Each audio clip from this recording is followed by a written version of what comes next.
vocês? Hoje na nossa aula, preste bem atenção, é o uso dos porquê. Vamos lá pegando a apostila, o caderno e outra coisa. Lá na apostila de vocês, lá na última folha, tem os anexos.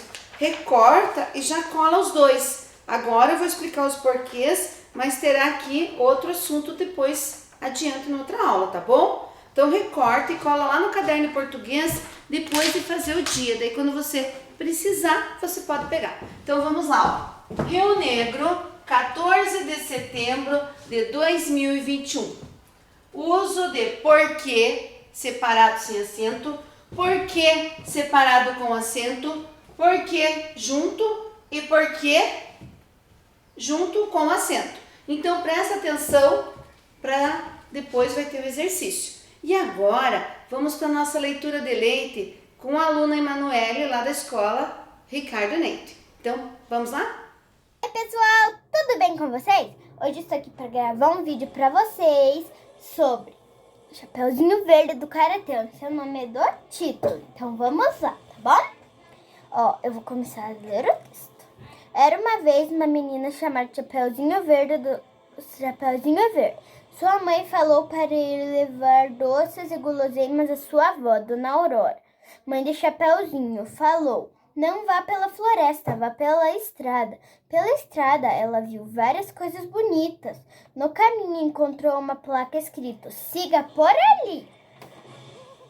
E antes que ela olhasse, o lobo apareceu e virou a placa para o outro lado. Ela derrubou os doces e nem viu. E seguiu aonde estava a placa e foi. Demorou muito tempo e falou: nossa, que demora! E nem viu que estava pela floresta. Ela estava olhando as flores lindas que estavam por ali. Logo viu um lobo e ele estava levando ela para a casa dele. Logo percebeu que ele estava enganando ela. O que aconteceu?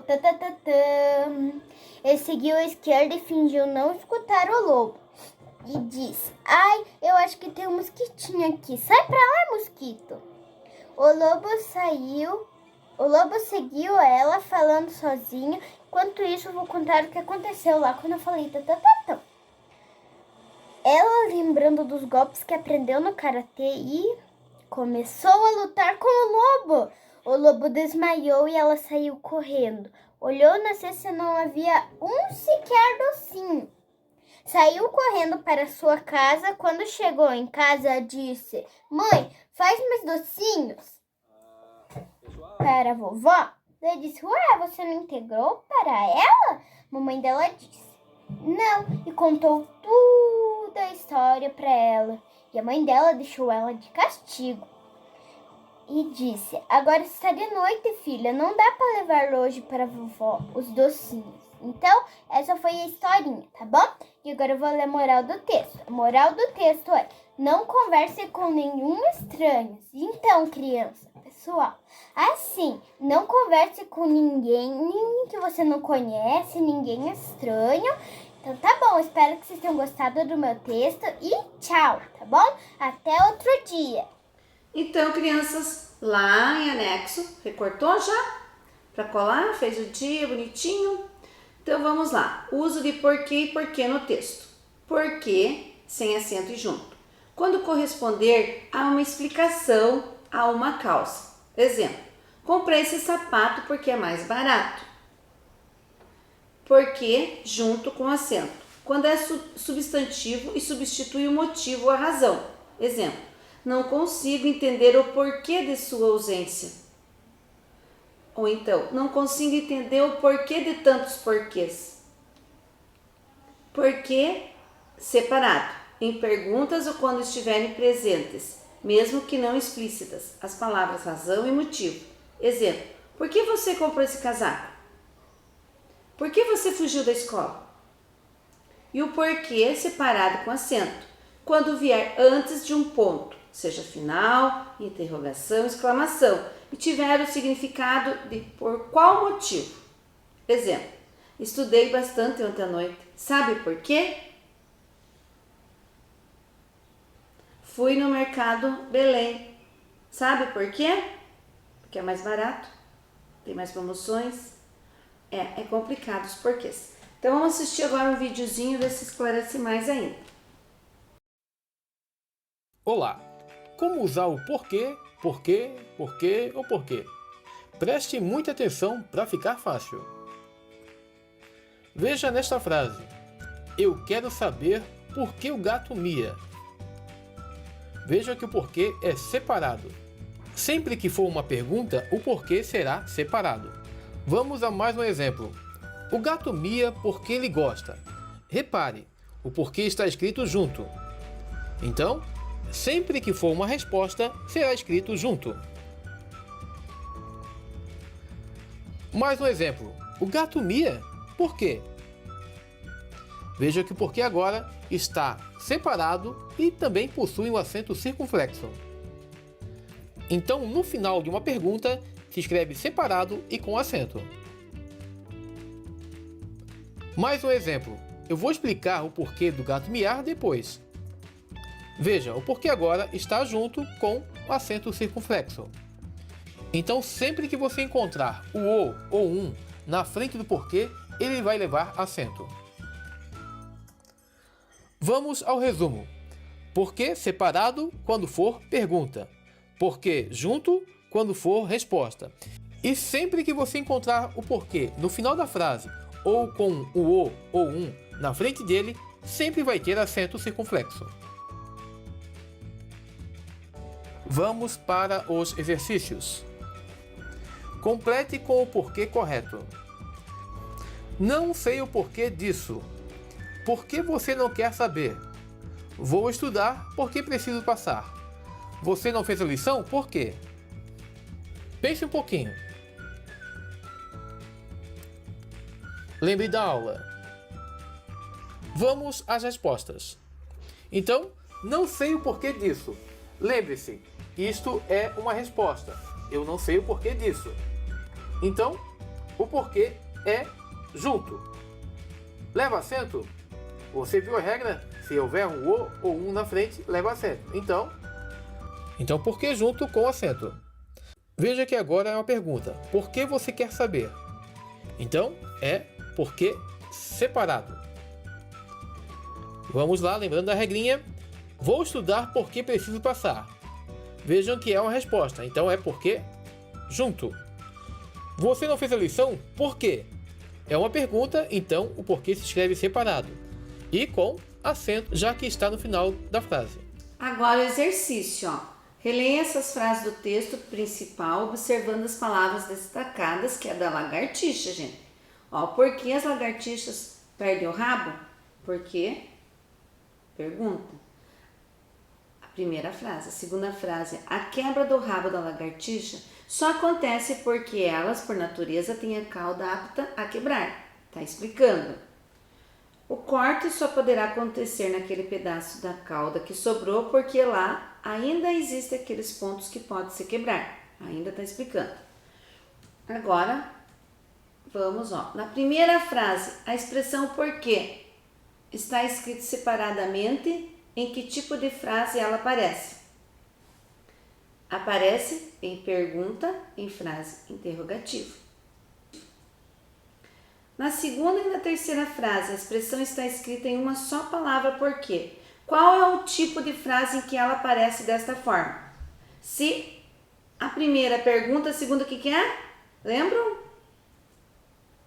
Aparece explicação em frases afirmativas, em declarativas, que expressam explicação a causa alguma coisa, né? Tá explicando, tá respondendo o que foi perguntado. Agora, número 2, lá na apostila. Complete as frases usando porquê ou porquê. Só o porquê junto ou porquê separado, tá? Nada dos outros dois. A professora já deu a resposta. A quebra do rabo da lagartixa acontece? O porquê separado, porque você está fazendo uma pergunta. A quebra do rabo da lagartixa só acontece porque elas, por natureza, têm a cauda apta a quebrar. Porque a cauda, depois de regenerada, não é mais a mesma? É uma pergunta, né? Seu interior não é mais feito de osso. Porque as vértebras não se regeneram e sim de um outro tipo de tecido cartilaginoso que não terá mais aqueles pontos de quebra. Então tá explicando, ó. Perguntando, tá respondendo. Tá perguntando, tá respondendo. O povo libera jato de tinta? É uma pergunta. Então o porquê separado. Agora, ó. Ele faz isso porque junto quer encobrir sua fuga quando se sente ameaçado ou é atacado por predadores. Então, pergunta e resposta. Agora é a sua vez. Agora, usando os mesmos critérios, elabore uma frase porque junto e acento, porque junto sem acento, porque separado e com acento, porque separado e sem acento. Marcelo tá aqui e não entende por que tem tanto porquê. Ele disse que um porquê já dava para todos. Mas a nossa língua portuguesa é bem complicadinha, tá bom? Mas olha aqui, ó, porquê, lembra o que tem que fazer? Essa do porquê junto e aqui separado foi bem fácil, né? Pergunta e resposta. E aqui, sempre no final, o porquê, né? E aqui, artigo aqui na frente, né? Daí é o porquê, tá bom? Então, crianças, lá no caderno vamos copiar, ó, uso de porquê separado, sem acento, porquê separado com acento, porquê junto sem acento e porquê junto com acento. Hoje, terça-feira, aprendemos na aula de língua portuguesa o uso dos porquê. Daí aqui o exemplo, né? Exemplos. Comprei esse sapato porque é mais barato, ó. O porquê aqui, ó, tá explicando porque é mais barato. Não fui no aniversário porque estava doente. Você está explicando. Não fui à aula porque estava com preguiça. No dia de prova ainda, né? Ó. Não fui à aula porque tinha prova. Você está explicando que você não foi porque tinha prova. Não consigo entender o porquê de sua ausência. Ó, aqui, ó. O artigo antes, tá? Então, não consigo entender o porquê de sua ausência. Tá o aqui. Não consigo entender o porquê de tantos porquês. Que o Marcelo tá perguntando para mim. Porque, separado, ó. Porque separado. Você comprou esse casaco. Opa, esqueci do ponto de interrogação, que é uma pergunta, ó. Por que você comprou esse casaco? Porque você faltou a aula ontem. É a pergunta que a prof faz, né, quando vocês faltam no dia de prova. Estudei bastante ontem à noite. Sabe por quê? Para tirar um 10, né? Fui no mercado Belém ontem. Sabe por quê? Porque tem promoções ou no MIG. Então, presta atenção, copia no caderno essa regrinha, vocês não vão esquecer. E vão conseguir fazer o exercício lá na apostila bem bonito para a professora, tá bom? E agora vamos para a nossa aula de história.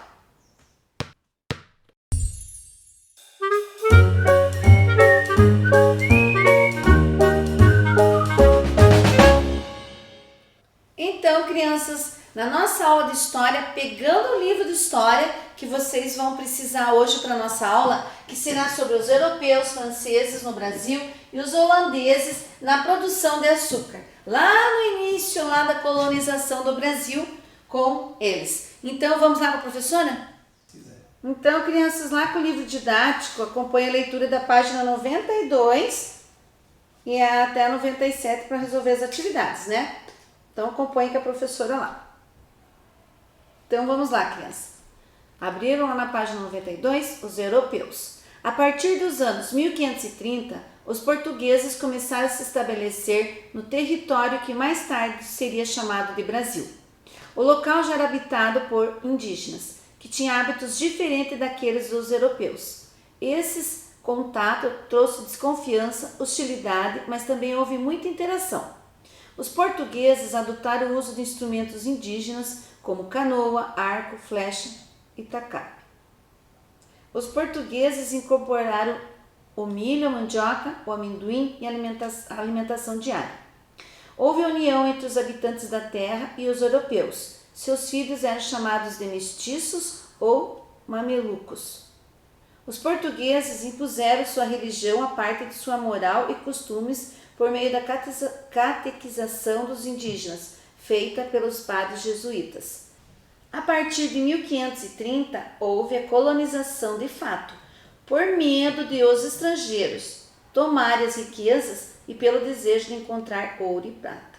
Os indígenas, então, tinham muito medo, e não queriam que eles tomassem tudo que era deles. Na verdade, eles já moravam aqui.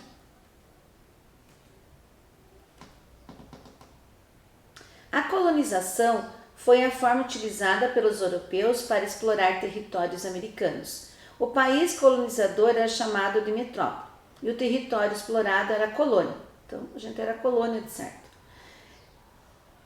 Esta devia fornecer mercadorias com muito valor e enriquecer a metrópole. Portugal criou as capitanias hereditárias, que eram faixas de terra para organizar a administração e incentivar a ocupação do território por portugueses. Elas foram distribuídas a donatários. É tipo as pessoas que a gente viu nos três poderes. Donatários era como um prefeito, um vice-prefeito, que eram nobres portugueses da confiança do rei. Então, só quem o rei confiava que ele colocava como donatário para cuidar dessa, que na época não era capital, estado, era capitanias. Nos anos 1600, o governo português decidiu montar no Brasil engenhos e produzir açúcar, artigo muito valorizado na Europa naquela época. Tanto com a exploração do pau-brasil, quanto com o cultivo de cana-de-açúcar durante o primeiro século de colonização, a presença europeia permaneceu na costa brasileira. Olha aqui a canoa, feita pelos indígenas, no Rio Grande do Sul. Franceses no Brasil. Então, ali eram os europeus. Agora, o que será que os franceses contribuíram aqui no Brasil? Ou então, trocaram com os indígenas? Os portugueses chegaram à Baía de Guanabara, na região da atual cidade do Rio de Janeiro, em 1502. E em 1555, os franceses também chegaram a esse local e se aliaram ao povo tamoio para explorar o pau-brasil. Para conter esse avanço dos franceses, os portugueses decidiram expulsá-los e culpar a região. Olha as brigas que teve. Uma medida importante foi a fundação, em 1565, da cidade de São Sebastião do Rio de Janeiro. Foram construídas casas de colonos, um colégio jesuíta, uma igreja e prédios da administração pública portuguesa. Nem era do Brasil, era português. Ainda nós dependíamos a Portugal. Em 1567, após batalhas navais e terrestres, os portugueses expulsaram os franceses da Baía de Guanabara e exterminaram a maioria do povo tamoio. Então veja, já tinha lá lutas. Vocês vão ver ao longo, agora que a gente está estudando a migração, quantas batalhas teve. Alguns franceses permaneceram no Brasil e se dirigiram ao norte e ao nordeste, travando contato e fazendo comércio com outros indígenas. Foram expulsos novamente em 1584 e retornaram em 1612, quando fundaram a cidade de São Luís do Maranhão. 3 anos depois, voltaram a ser expulsos pelos portugueses. Então, tinha muita batalha, que todo mundo queria o Brasil e as riquezas dele. Então, agora, os holandeses e a produção de açúcar. O açúcar produzido no Brasil era levado pelos portugueses para a Europa e vendido aos holandeses. Na Europa, os holandeses refinavam o açúcar e revendiam a preços muito mais altos. Então, comprava aqui no Brasil barato, E lá eles ficavam ricos à custa do Brasil. Para aumentar os lucros e obter açúcar diretamente do Brasil, os holandeses ocuparam diferentes regiões do Nordeste. Em 1624 e 1625, conquistaram Salvador. Em 1630, conseguiram tomar Olinda e Recife. Então, era uma briga entre os imigrantes, né? Quem ficava com o quê? E olha aqui, ó, o engenho com rodas movidas pela água. É um desenho de Francis Postes do século XVII, olha aqui, ó. E olha que eles não tinham nenhuma vida boa, né? Eram os escravos já. Lembra que como é que eles foram trazidos para o Brasil?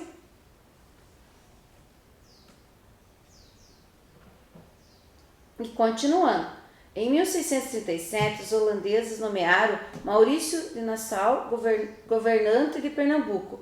Ele ordenou a construção de canais, escolas, teatros e da primeira ponte do Brasil. Também fez alianças e intermediou empréstimos para os senhores de engenhos para que realizassem melhorias nas fazendas. Após vários desentendimentos com o governo da Holanda, Nassau pediu demissão em 1644 e deixou o Brasil. Então ele não aguentou, né? E deixou o Brasil. O governo holandês começou a cobrar os empréstimos feitos aos senhores do engenho. Deram dinheiro, ó. Fizeram esse empréstimo, mas depois porque tinham que pagar juros. Então eles sempre saíam ganhando, ó. Que ficaram descontentes e se aliaram de novo a Portugal. Assim, após muito combate contra os holandeses, os portugueses reconquistaram Pernambuco. Os holandeses foram expulsos do Brasil em 1654 e começaram a produzir açúcar em suas colônias nas Antilhas, ilhas que se localizavam na América Central. O açúcar holandês era vendido na Europa por um preço menor que o açúcar fabricado no Brasil. Portugal não conseguiu superar a concorrência holandesa e a produção e exportação de açúcar entraram em declínio. Olha, vê bem. Então, Portugal e daí Holanda ficaram brigando com os preços já, ó. Tanto é que Portugal não conseguiu cobrir o baixo preço da Holanda, né? Daí já teve um declínio na produção de açúcar. Agora, vocês vão resolver aqui as perguntas. Por que Portugal resolveu colonizar o Brasil? O que vocês acham? Lembra? Já falou pelas riquezas, pelo que oferecia, pelo pau-brasil, né? O 2. O que era e o porquê Portugal criou as capitanias hereditárias. 3. Escreva V para afirmativas verdadeiras ou F para as falsas. Todos os indígenas aceitaram a religião cristã e a catequização empreendida pelos jesuítas? A gente já viu em outras aulas que não, né? Instrumentos e alimentos dos indígenas foram incorporados pelos portugueses e são um legado cultural desses povos à cultura brasileira. A relação entre portugueses e indígenas foi marcada por confrontos e interações, né? Teve de tudo na época. Teve os que aceitaram, os que não aceitaram, como até hoje. Os europeus recém-chegados eram chamados de mamelucos. Então está nessas páginas que a gente acabou de ler. 4. Observe a imagem da capa de um livro sobre a história do Brasil, publicado em 1889. Leia a legenda e responda por que o religioso compara os portugueses aos caranguejos, né? O Frei Vicente Salvador, 1564-1666, um religioso dos primeiros tempos da colônia, escreveu a seguinte frase sobre a presença portuguesa no Brasil durante o período: sendo grandes conquistadores de terra, não se aproveitam delas, mas se contentam de andar amanhando ao longo do mar como caranguejos. Então eles se contentam assim como está, contando que nem o caranguejo vai andando devagar e tem as suas coisas, não que nem os europeus que vieram para cá e já foram detonando todos os nossos tesouros e riquezas e levando para a Europa. Então aqui você vai escrever, né? Porque você vai responder por que o religioso compara os portugueses aos caranguejos. Isso que você vai escrever aqui. E 5. Pesquise com sua família uma receita de culinária portuguesa e escreva abaixo, tá? Pesquisa lá, ou vai no amigo Google e pesquisa uma culinária portuguesa. Então, crianças, dá para perceber, a gente já viu os índios aqui, quando chegou os europeus, Portugal que chegou aqui, daí trouxeram os africanos, agora os franceses e holandeses aqui. Quantas lutas, quanta dificuldade eles tiveram para hoje a gente está aqui numa boa, né? Porque se a gente vivesse naquele tempo lá, será que a gente ia gostar? Sem TV, sem luz, é tudo difícil. Então teve pessoas que lutaram e fizeram o que é hoje o nosso Brasil. Tá bom? Então capriche na apostila, tem dúvida, releia de novo o texto e até a próxima aula.